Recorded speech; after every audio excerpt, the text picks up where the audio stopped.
India, नमस्ते भारत। अच्छा, पता नहीं आप लोग में से कितने लोग हैं जो मैरिड, अनमैरिड और कंफ्यूज्ड हैं, जो इस वीडियो को देख रहे हैं। तो आप लोग जिस कैटेगरी में भी आते हैं उस वीडियो को आपस में बांट लीजिएगा। तो दोस्तों, मैरिज जो है वो दो टाइप का होता है। एक होता है लव मैरिज और एक होता है अरेंज मैरिज।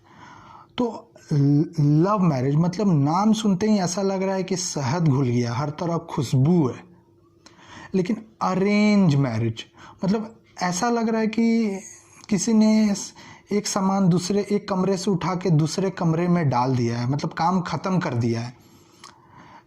लेकिन दोस्तों, ये हंसने की बात नहीं है। मतलब जिसने भी नाम दिया होगा कुछ सोच समझ के ही दिया होगा। लेकिन जो मज़ा है ना वो अरेंज मैरिज में ही है।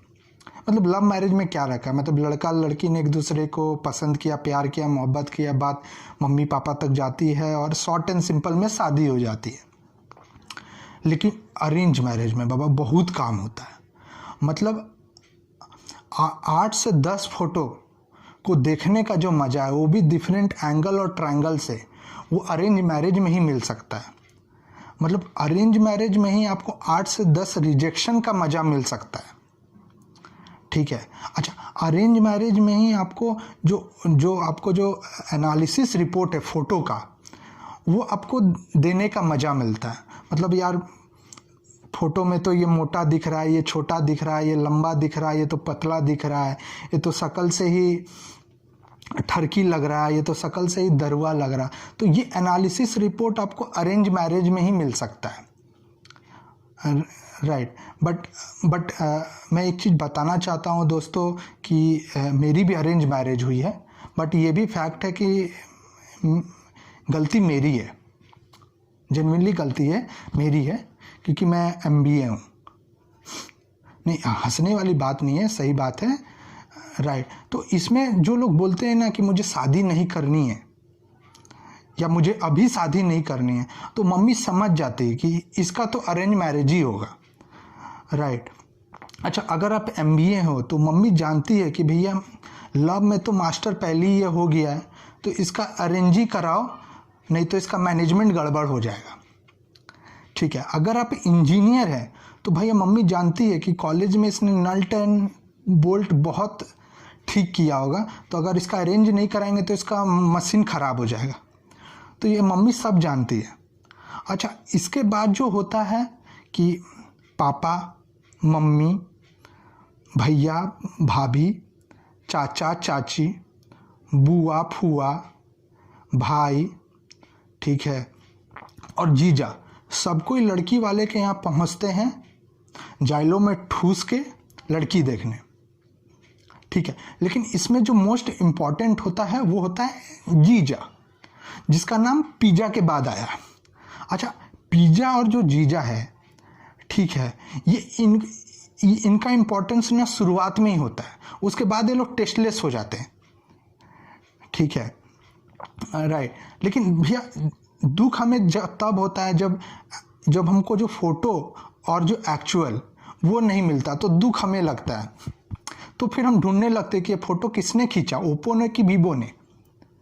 अच्छा, हम जब लड़की वाले के यहाँ जब लड़का वाले पहुँचते हैं, उसके बाद हमारा ना मतलब घर वालों का काम बढ़ जाता है।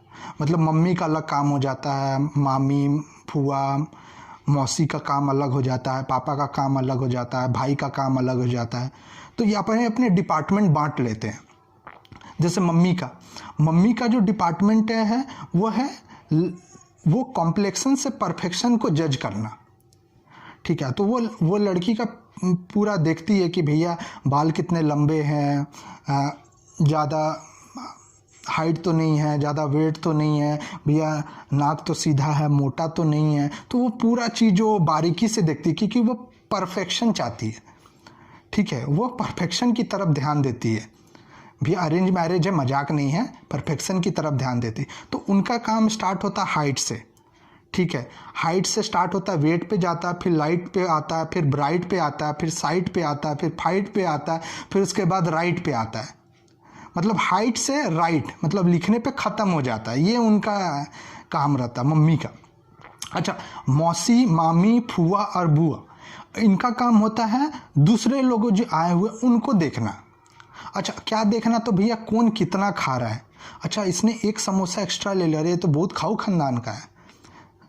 अच्छा ये तो बहुत हंस रही है, अरे हमने तो कॉफ़ी ऑर्डर किया, ये तो आइसक्रीम भी ऑर्डर कर रही है। मतलब ठीक है, तो उनका जो काम स्टार्ट होता है वो होता है खाने से।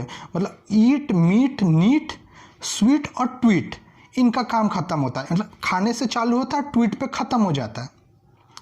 ठीक है, भाई का जो काम होता है, ठीक है, वो होता है साली को देखना। ठीक है, वो साली कौन दिलवाली है उसको देखना। ठीक है, वो अपने ही सेटिंग में लगे रहता है। अच्छा इसके बाद आते पापा लोग। अच्छा पापा लोग का काम क्या होता है, ज़्यादा से ज़्यादा ये लोग बात करेंगे अपने जॉब के, हम ये काम करते हैं, अरे हमारा तो ये बिजनेस है। तो उनका काम स्टार्ट होता है काम से, फिर आता है धाम पे, फिर आता है जाम पे, और एंड में आके मोदी जी पे ख़त्म हो जाता है। ठीक है, अभी इसके बाद ये सारा प्रक्रिया होने के बाद सबसे इम्पॉर्टेंट होता है कि लड़का लड़की को आपस में बात कराना। ये बहुत डिफ़िकल्ट है एक्चुअली में लड़के के लिए। ठीक है, तो इसमें अब स्टार्ट कहाँ से करें, लड़का या लड़की क्या बात करना है। तो एक्चुअली लड़का पूछता है, वही स्टार्ट करता है कि भैया तुम खाना बनाना जानती हो।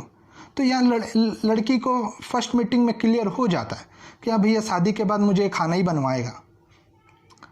ठीक है, अच्छा अगर लड़की ने पूछ दिया कि भैया आपने MBA किया है, तो वो उसकी दुखती रत में हाथ देने वाली बात है।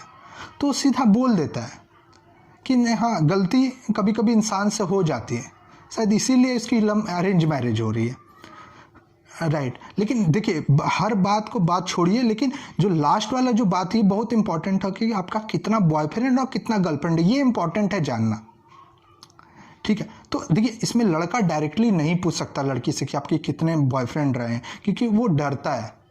वो एक्चुअली में बहुत डरपोक होते हैं लड़के, ये बात क्लियर है, इसीलिए अरेंज मैरिज कर रहे हैं।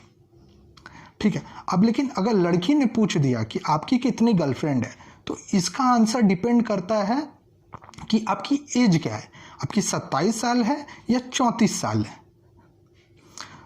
तो दोस्तों अगर आपको ये वीडियो पसंद आया है तो आप प्लीज़ इसको लाइक करो, शेयर करो, कमेंट करो, और सब्सक्राइब अभी तक नहीं किए हो तो प्लीज़ सब्सक्राइब करो, फ्री है यार। और इंडिया का ध्यान रखो। टेक केयर दोस्तों।